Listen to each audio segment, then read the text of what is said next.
महाराष्ट्राच्या दृष्टीनं अतिशय दुर्दैवी दिवस हा आजचा सकाळचा उजाडलेला आहे.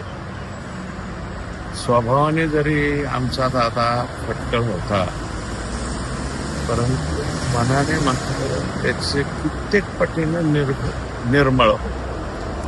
त्याच्यामुळं त्यांचं बोलणं हे जरी एक क्षणिक वाईट वाटलं, परंतु ज्या माणसाला फटकळपणे बोलून पुढे वाटं लावलं, त्याचा पाठीमागून फोन करून त्याचंच काम करणं हे दादांचा स्वभाव होता.